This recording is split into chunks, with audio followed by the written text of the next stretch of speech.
我是汤伟健。那么我们众所周知，我们这个在生活当中呢，这个为了获取更多的自然光线，让室内的看起来比较窗明几净，那么习惯呢将镶嵌在窗框上的透明物质称其为玻璃，将附着在瓷器表面的玻璃质称其为什么呢？釉。这个我想镜头前的朋友不用解释了。而将用于建筑上的有釉的瓦当和建筑构件呢，称其为什么呢？琉璃。这个我想大家也懂，因为我们在北京的朋友，或者说我们大家都知道北京故宫的这个建筑，它上面的瓦当，它的建筑构件就是我们现在讲的琉璃。那么琉璃这种东西呢，在中国古籍上面是最早人造玻璃的一种专业的术语啊。这个战国汉的时候就有这种说法，琉璃了啊。所以我们最早呢，我们中国人在制造这个人造玻璃的时候呢，主要用的是这种铅倍玻璃，是从战国时候开始的。这个呢，我们大家要清楚啊。这个，请大家，我一直在讲，请大家帮我把话说完，因为这要和后边的我们所要讲的内容要联系在一起的啊。那么这个铅倍玻璃呢，它主要是一个是二氧化硅，一个是氧化铅，一个是氧化钡。我们学陶瓷的人可能不太注意这些啊，不太注意这种化学元素的存在，或者说对这个东西的了解没有到这么深的深度，所以我现在要把这个问题要给大家讲清楚。那么这种铅倍玻璃呢，在我们中国古代是比较多见的啊。我呢1996年的春节曾经呢去西安啊，因为我的岳父岳母啊都居住在西安，所以过年呢去啊和家人团聚。那么专门在这个期间呢，我去拜访了陕西省考古研究所的左正熙老师啊，研究员左正熙老师，他是搞这个耀州窑考古发掘的啊。那么左正熙老师呢，因为我每次去都要去看他，所以他也很开心。那天也特别高兴。我看他的时候呢，他就提议，他说：“小汤，我们呢，你愿不愿意看出土发掘出来的东西？”这个当时我很意外，因为我们平时讲的、见的啊这些东西呢，基本上都是传世的东西。即便是他考古发掘耀州窑啊，从唐代、五代、宋代啊、金代这些东西呢，因为我们比较熟悉，所以他那天特别高兴，他给我提议说：“你愿不愿意看出土的东西？”我当时很高兴，就答应我说：“可以啊，我很喜欢看。”他说：“那行，我们去年秋季曾经对唐僖宗晋陵李轩的墓葬进行了考古发掘。”他说：“你想看吗？”我说：“我特别想看，因为唐代帝王的墓葬里边出什么东西真的不知道，是吧？应该来讲东西应该是比较多的，对吧？当时这个看这种东西，当然也客观上来讲，因为在快到节日期间，人家这个考古所呀、汉唐研究室的这个主任呢，人家也快休息了。当时他很高兴就跟人联系了，结果联系到了以后呢，我就去他那个这个办公室啊，看了一些东西，是吧？其中有一些东西呢，就是刚才我讲的这个铅倍玻璃。那么，我想镜头前的朋友可能对这个东西啊不太感兴趣，因为你讲的是玻璃，而且是我们高古的玻璃。跟我们珐琅彩有什么关系吗？其实，刚才我前面说的那句话，抽丝剥茧就是要追根溯源。我们现在就是从这儿开始。其实珐琅这个东西，它是带有玻璃质性质的这么一个特质的材料，所以我们要把中国古代的一些这些材料的出现，要把它理顺起来。那么那天我就去了他的办公室，他办公室主任，当时把它拿出来以后，他是这样吧，因为其他东西也看起来不方便，我给你看一点随手可以拿到的。我说什么东西？他说玉器。哎呀，我说玉器啊，唐代的墓葬的玉器那好啊，对吧？而且帝王墓葬的这个玉器那是值得一看的。那么究竟出土什么样的东西呢？那我一定要上手啊，看一看究竟是什么样子。我给大家看啊，看我们的这个照片上的东西。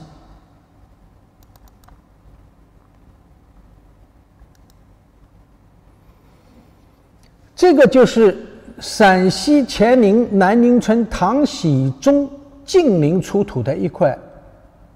它这个上面写的是琉璃璧。啊，刚才我讲过了，我们战国时期，我们中国人就生产琉璃了，啊，实际上就是我们最原始的玻璃，人造玻璃，啊，古代文件当中有记载。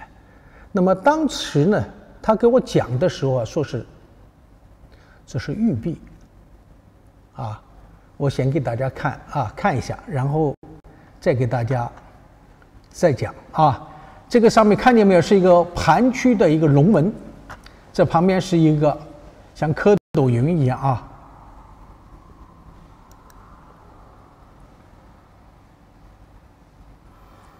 这个呢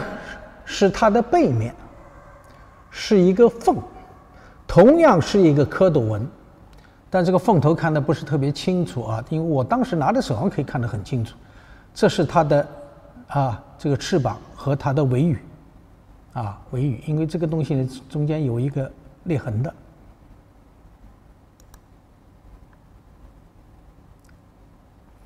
这个呢在玉器当中叫背云，是断开的，就是当时是挂在身上的一个配饰，那个底下可以看得出来，看没有金属物挂在上面，这上面有一个穿孔，那么这上面也是一条龙。这也是它的背面，看见没有？我们喜欢把这个东西叫孔雀的叫凤凰的。其实呢，当时的不应该叫这个凤凰，应该叫朱雀。这是它的背面。大家注意了没有？这件东西的颜色是什么呀？是这种乳白色的，而且这个上面的这个纹饰给你看的，一个呢本身当然有锈了，但是给你感觉它有那种斑驳的感觉。那么这件东西呢，他们这个研究室主任跟我讲，这个是白玉的。我们给你看到，给大家镜头前看的只是这么2件东西，实际上还有很多的这个挎带有的断了，有的是完整的，都龙纹的当时我拿得非常激动，因为这些东西呢，对于他们来讲，他们认为这些东西呢是玉的，原因在哪呢？因为玉比较珍贵那么我看到这个东西以后呢，我为什么激动呢？因为我知道这是料的，就是我们讲的琉璃这个，而且呢，它这个上面的工艺是用驼锯走的。那么，因为我们搞考古的人对这些东西对工艺对这个制作方法呢，好像研究的不是那么透彻，所以当时呢，我很高兴，我也直言不讳的跟他讲，我说这个东西呢不是玉的，不是白玉的，这一套挎带和这个背云和这个玉璧是料的。所谓料就是玻璃了，也叫琉璃古代叫琉璃。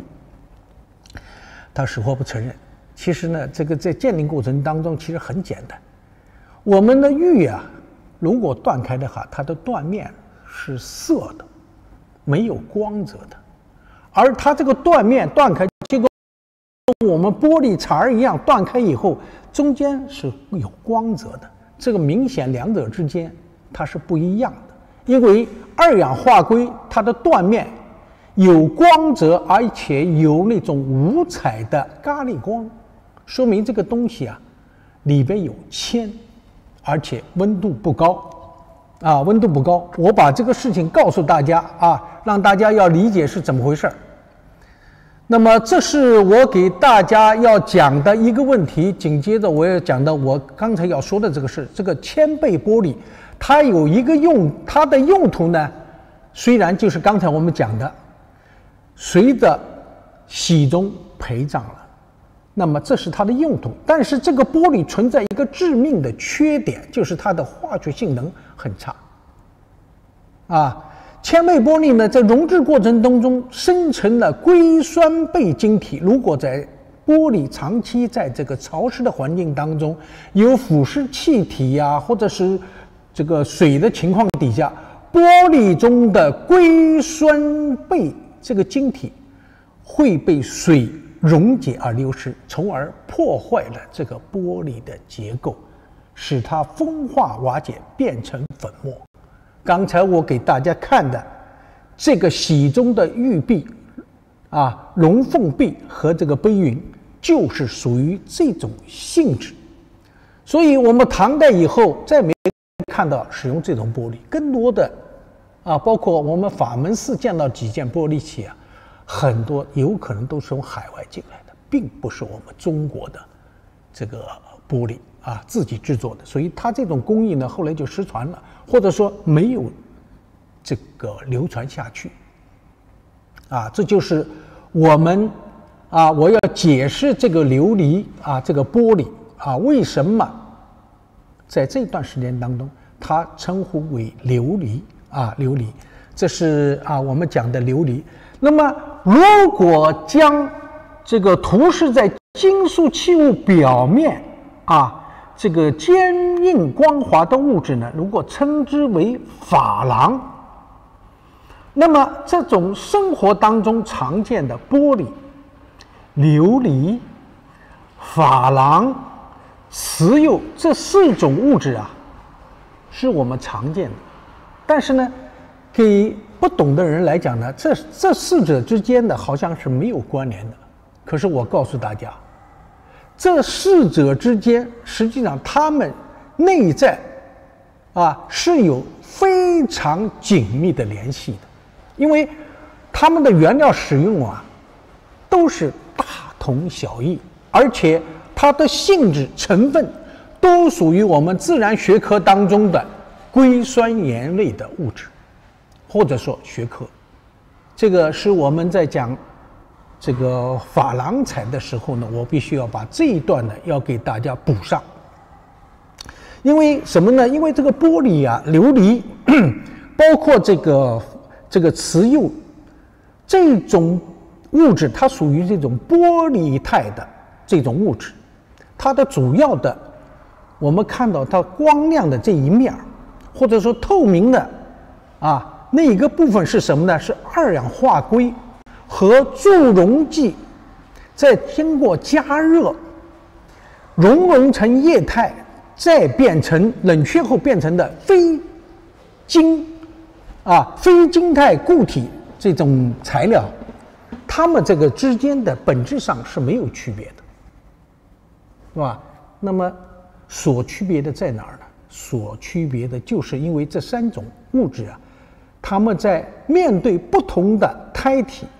所加入的不同的化学物质，这个是有差异的。啊，这个东西呢，就是我们一定要知道这个问题了，就是加入的这种化学物质和它这个胎体的这个膨胀系数，这个里边是有要求的。所有的表面的这个物质一定膨胀系数要小，而且呢，熔点要比胎体的熔点要低。这样的话，这个物质才能吸附在器物的表面啊。这个就是我们要影射到后边的珐琅彩的问题上了啊。我们一步步来。那么我们现在今天要讲的这个珐琅啊，它的基本的成分就是什么呢？石英。石英是什么？二氧化硅。然后呢，就是长石、硼砂和氟化物。这个东西呢，这个因为怎么说呢？因为对于我们很多朋友来讲，这个好像似乎太专业了。这个好像跟我们这个要讲的珐琅彩似乎没有什么关系。其实它们是息息相关的。这一个理论的部分和这个物化的这个部分呢，是我们要作为一个常识去了解，然后才能更深入的了解珐琅彩是怎么回事。这是我讲的这个前面的这一部分前面的这一部分。珐琅这个词大家要注意，我刚才没讲珐琅彩，只讲珐琅。珐琅这个词是搪瓷的旧称。镜头前的朋友，很多人我说搪瓷大家都应该懂。其实像我们现在街上超市里边，包括我们生活当中，比如说用搪瓷碗、搪瓷的杯，现在包括炒锅都用搪瓷的。这个搪瓷是起源于日语。那么这个搪瓷的日语的汉字呢，它写的是什么呢？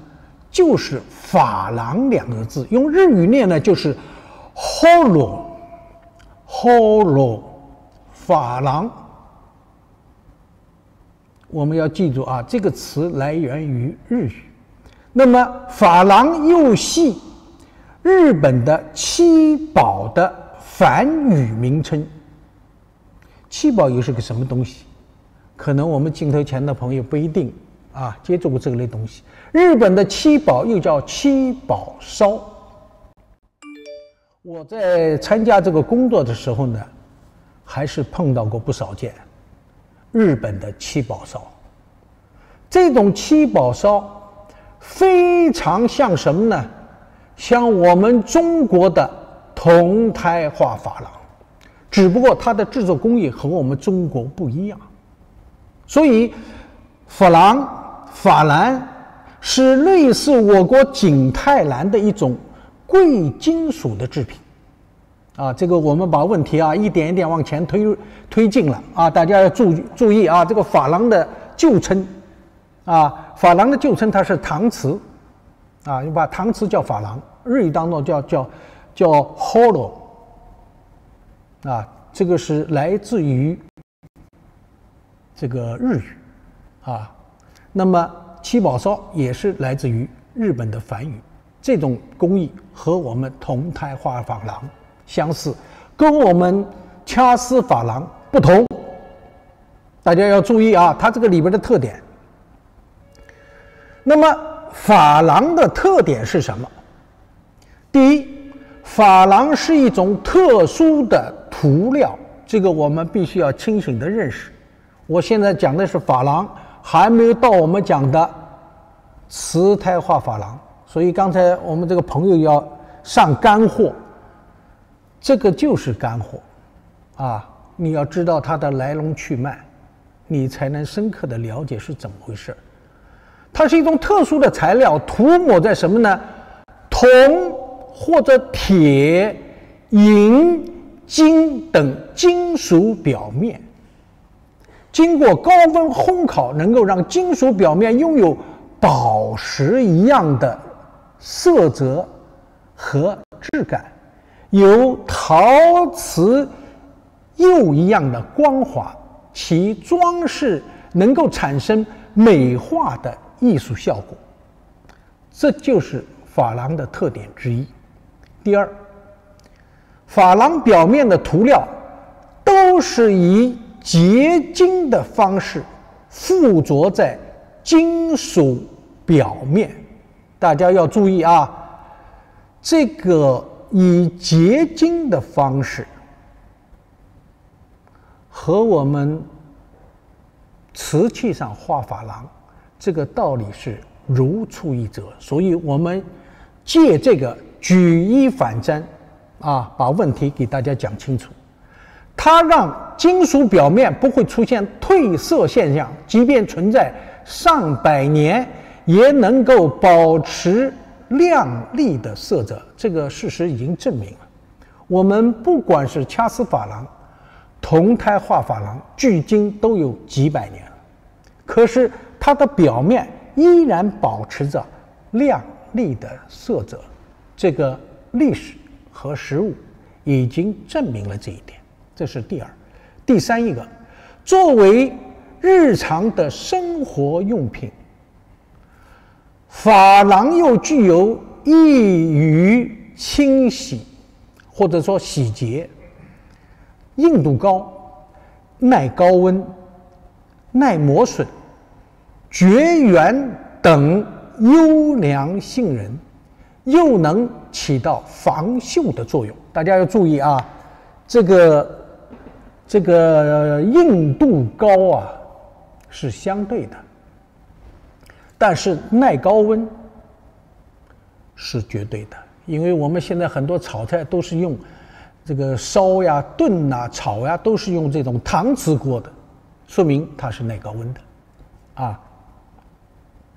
那么它还能起到一个防锈的作用，因为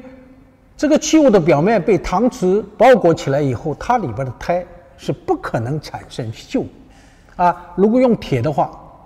它不可能锈；如果是铜做胎的话，那么裹起来它也不可能锈那么它的不足之处在什么地方呢？不足之处在于器物的表面色釉与陶瓷釉、琉璃、玻璃一样，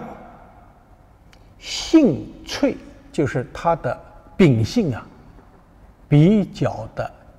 脆弱易碎，这是它的缺点。那么因此呢，在使用的过程当中，应该呢避免挤压碰撞，以及腐蚀性物质对其表面的伤害。那么我就讲到了珐琅彩的优点，以及它的不足之处。这个就是我们所有的我们的收藏者、我们的爱好者，包括我们学者，一定要注意一个非常切实的一个问题，就是对于珐琅这种东西，我们去怎么认识它，怎么保护它，这个基本的常识你是一定要掌握的这是我们要讲的这个珐琅的特点。那么这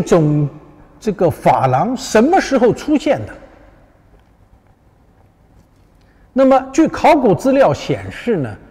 那么珐琅最早出现于公元前1800年前的古埃及第11王朝。那个时候呢，采用珐琅来装饰金饰品。那当然制作工艺呢相对比较粗糙一些，但是古埃及人采用遍地的沙子，加点天然苏打，在高温当中烧制，居然能够产生最原始的玻璃。这个时候最原始的玻璃就出现了。那么这种问题呢，对于我们很多人来讲呢是非常纳闷的。这个我们都知道，古埃及它的周边有很多的沙漠。那么我们当时的埃及人呢，就用这种沙子，用高温放在干锅里，把它烧完了以后呢，居然能够把它融化成玻璃。这种观点呢，因为有很多人没有接触过，所以很难接受这个观点。那么前一段时间我们外国的有一些喜欢探险的这些外国年轻人，他们呢就做这个试验，就利用沙子进行制成玻璃的试验。这个是在这个我们在腾讯上都看到了这个玻璃的主要成分，当然大家都懂它是二氧化硅。那么沙子的主要成分呢，它就是二氧化硅，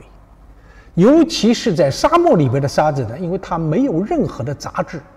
那么二氧化硅的含量它就比较高。这个对于我们很多人来讲的话，这个沙漠这玩意儿，这个沙子居然还可以炼就成玻璃，这简直是不可思议但是呢，这些年轻人呢，真的是挺有本事的，就把这些沙子就放到干锅里加热，加到多少呢？摄氏2200度。这个时候就发现干锅里的沙子不是通红了，这个时候奇迹就出现了，里边的沙子融化成液体。那么这种液体把它倒出来以后，就变成了我们看到的这种透明的物质——原始玻璃。那么，所以这个试验是成功的，因为整个镜头都是看着这年轻人这个整个在烧的过程，以及倒出来以后看到的这个结果，所以这个试验成功的的确是成功了。所以呢，以这个为起点，我们从这个目前的考古资料显示我国最早采用珐琅来装饰饰品的，据说呢是在我们这个中国唐朝与西亚这个交往过程当中，从大石传入到中国，然后呢，具体的是什么年代传入的，这个呢现在还无线索可循，这个是比较遗憾的一件事情。因为我们看到这个法门寺里边有一些玻璃器皿，那些东西一看就知道肯定不是我们中国人做的玻璃器皿，因为刚才我讲到了唐僖宗应该是在唐代晚期了，做出来这个玻璃就是刚才我们看的那个表面完全氧化了腐蚀了，用玉器上来讲这种白颜色叫什么呢？叫鸡骨白。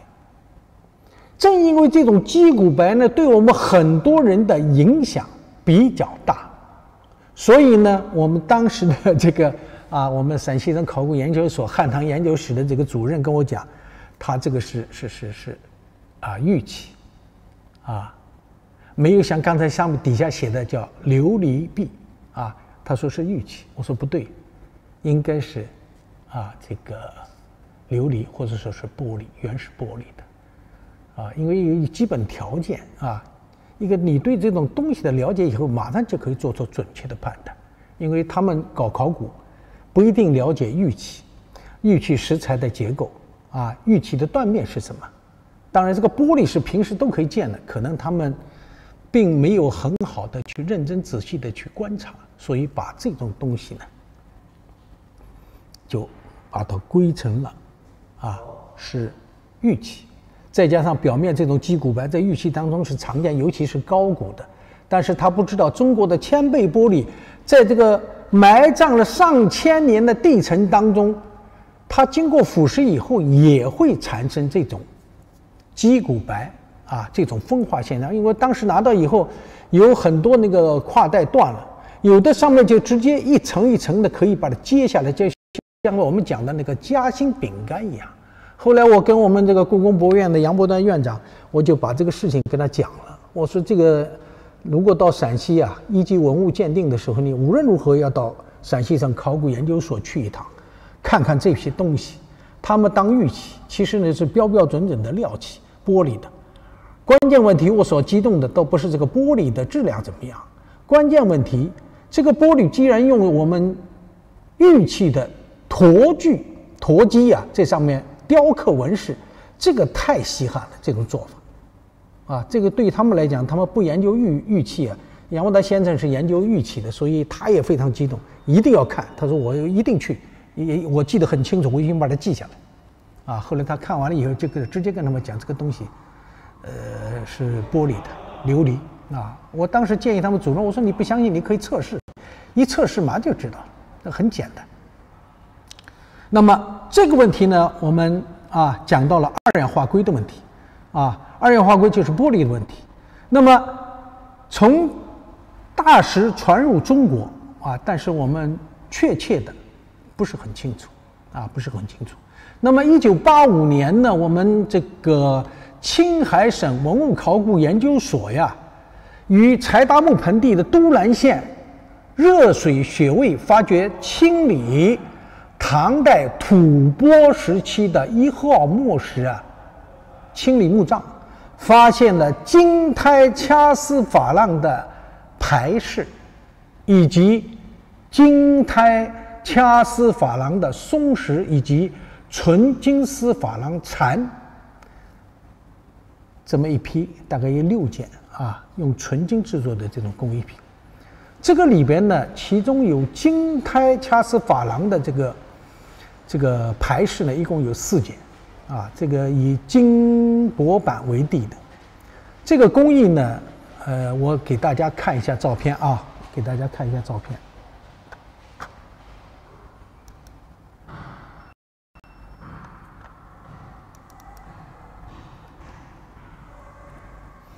这一件呢，就是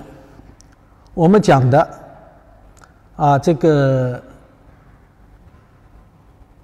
埃及11王朝当时用琉璃来装饰金器的这么一个配饰。大家注意中间的这一颗这个地方就是玻璃这都是玻璃。所以呢，最早使用玻璃，一个是伊拉克一个呢就是古埃及因为伊拉克呢过去叫古巴比伦是四大文明古国之一那个它后来才叫伊拉克，以前叫古巴比伦也是文明非常发达文化非常发达，科技各方面。那么这是这个11王朝的当时的这个东西。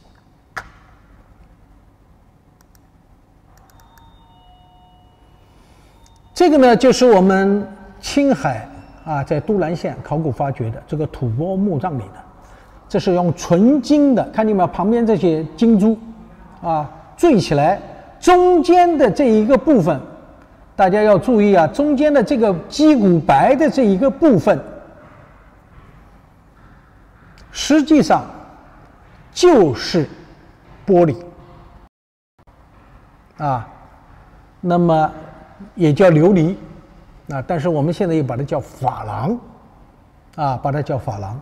大家注意，这个鸡骨白很重要的一个问题，我们现在看的是白的，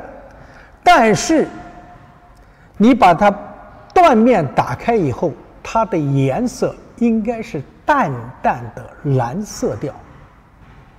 淡淡的蓝色调。我再给大家看我们底下还有，这是它的正面，这是它的背面，看见没有？用金做托用金做托这是服饰上的一个配饰。那么看看这种墓葬，这个吐蕃，这个就不是一般人了最少是王一级的才有这种条件。刚才那是正方形的这是长方形的，这是装饰工艺完全和刚才那个是一致的，只不过一个方一个变成长的，上面都缀的是金珠这个缀在一起这个像编在一块儿的，非常漂亮。这个中间就是我们讲珐琅我们现在叫珐琅。这是它的背面这是1985年我们这个考古研究所在考古发掘当中发现的这么一个东西。那么这种东西这个颜色从断面上看它是蓝色调的我们等会儿再看等会儿再看。那么这种呢，它的段落的原色呀，应该是这种淡蓝色。原本可能是淡蓝色珐琅，其表面橙色，经长期埋入木内呢，已经就是腐蚀了，形成了这种鸡骨白、乳白色调啊。这种东西呢，这个包括这种装饰的技法呀，可能我们吐蕃人呢，可能不一定能够做得了，有可能呢是当时的粟特人，因为那个时候在这个我们的西部地区有很多的胡商我们在这个唐三彩当中就看到很多的胡人，这些胡人呢，当然有西亚的，有波斯的，其中有一部分就是属于这种这个粟特人这部分人他也是说的是那种伊朗抄的伊朗话，而且长期居留在苏勒，以及呢在这个在这一带地区是长期定居的比如说喀什这些地方都有这些人的村落。这个呢，在这个《突厥语大词典》当中呢都有明确的记载的。所以我们现在呢看到这些东西大家要注意大家要注意，这都是我们这个在考古发掘当中发现的这些东西。那么这个东西呢，我刚才讲到这个都淡淡的蓝色调那么我们再看一下照片这是我们看一下这个淡淡的蓝色调，这是一个像菊瓣一样的一个小碟，它的口径只有8厘米，很小。这是我们福州市博物馆收藏的，当时他们考古发掘在宋代墓群里边发现的这么一件小东西这个颜色呢就淡淡的蓝色调，看见没有？这个造型我们镜头前的朋友应该很熟悉这个小造型我们现在给大家看到的这是宋代的。其实我们在雍正时期的，包括康熙时期的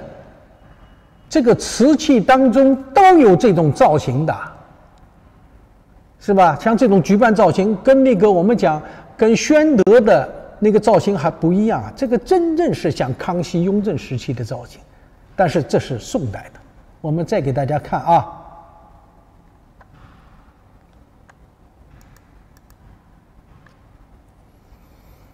这是一个法占也是考古发掘挖出来的。那么这种东西呢，实际上是我们镜头前我不知道有没有我们山东的朋友这很有可能是我们山东淄博窑烧的。我们淄博山东这个地方曾经也烧过琉璃的很多，而且我在我的家乡在元代地层里边大量的收集到这种东西，有的是断了，因为它细嘛，有的还有完整的，这个是圆头的，还有那种什么呀，像梅花一样的头的，菊花口的，还有鸟头的，很多种。这种呢是法占这个古代人法器上用的，颜色都是这种淡淡的蓝色调。这种蓝色调呢，很有可能当时在这个配置的时候里边加了一点点钴这种氧化物，所以使它变成了蓝色调。再给大家看一件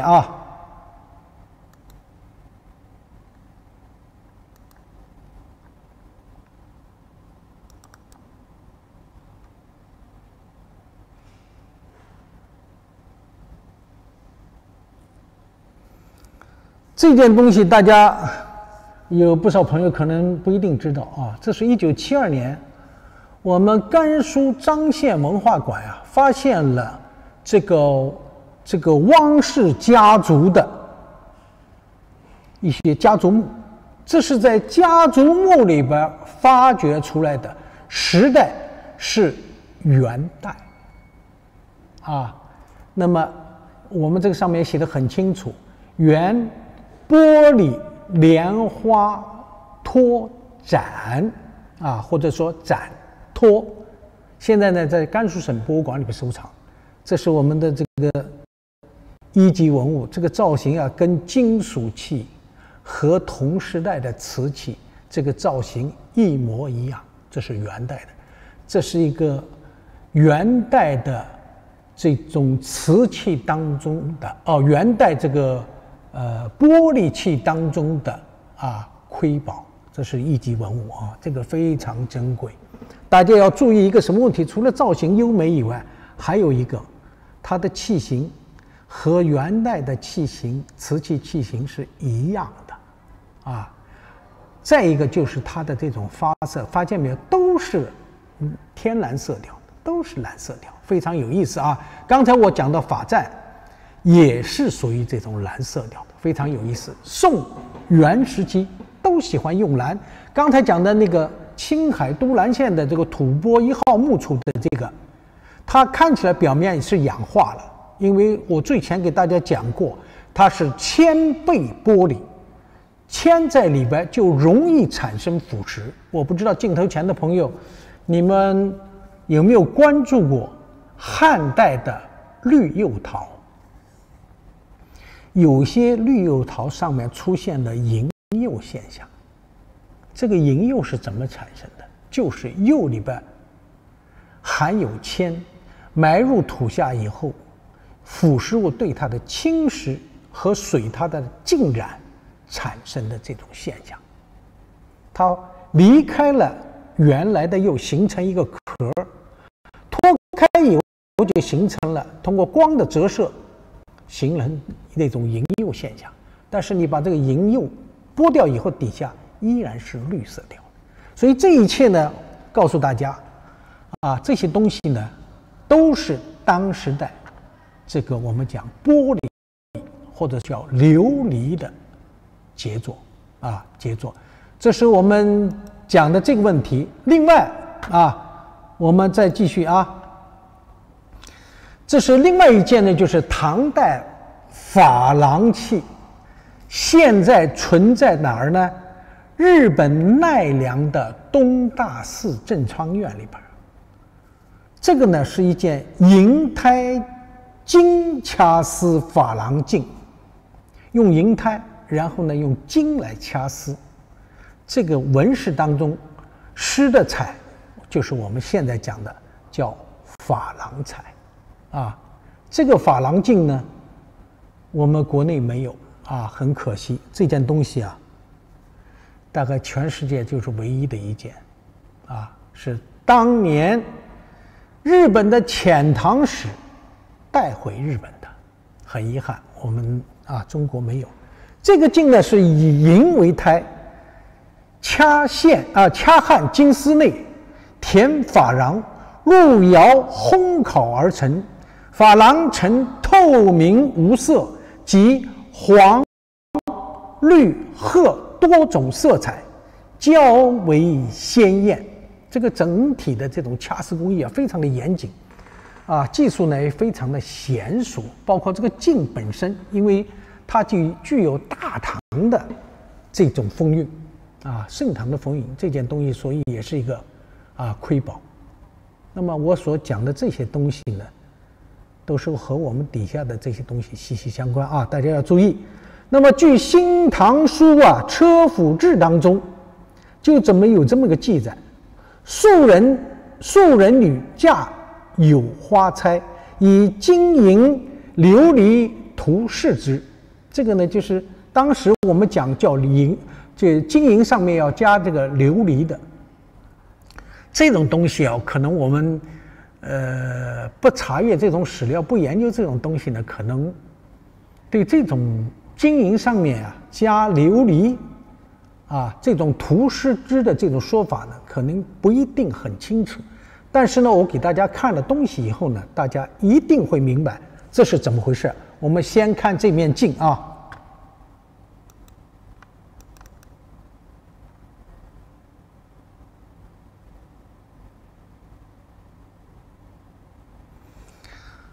这面镜就是我们讲的，它是国之瑰宝看见没有？这上面这个绿，这个黄，这个深颜色像黑一样的颜色啊，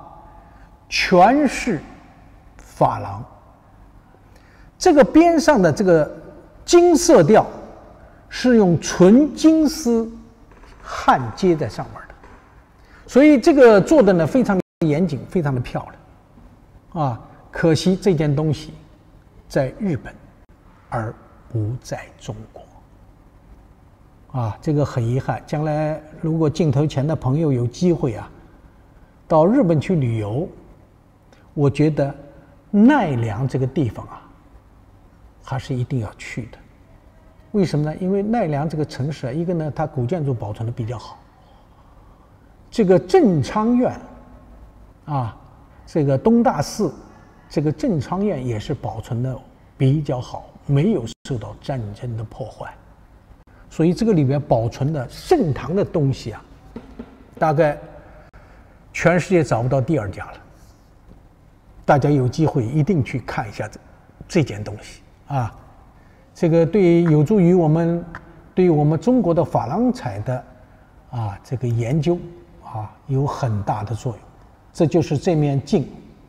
你看这个多棱镜啊，非常漂亮。它实际上它的背面的这个纹饰呢是莲花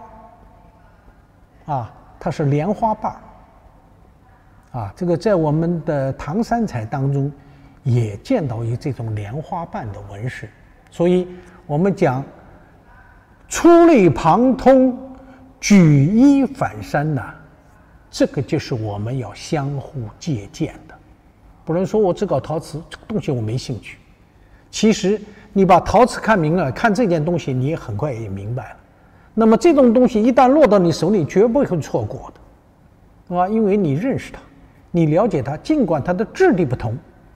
但时代的风格它是不会错的。这就是我们每一个学人要懂的一个基本常识，多知识，多思考这个呢就是我们要给大家看的这件东西这个宝贝好这个东西太好了这个我们再回过来刚才我们讲到了一个什么问题讲了这个问题就是讲到了素人女嫁有花钗，以金银琉璃涂饰之。这个童书的《百官志》长野书里边也载，长范融金银铜铁及涂设琉璃。那么这种东西究竟是什么呢？我们当时学界呢，大家也在探讨和研究。香港的关善明先生认为是掐丝珐琅，那么杨伯大先生呢认为，也是可以这样认可的。这个关善明先生，大家有的朋友知道，有的朋友不知道这个香港关善明先生呢，其实他是一个建筑师，但是呢，他也是闽球的成员，也是个大收藏家。他自己不仅要搞工程、搞建设但是呢，他自己还搞研究，他已经出了10几本书了，一个门类一个门类的书这个人还是很有才学的，而且呢，不仅仅是搞收藏，而且还搞研究，也搞经营。所以呢，这就是我们讲的一个藏家要达到这个境界，还是很不容易的我希望镜头前的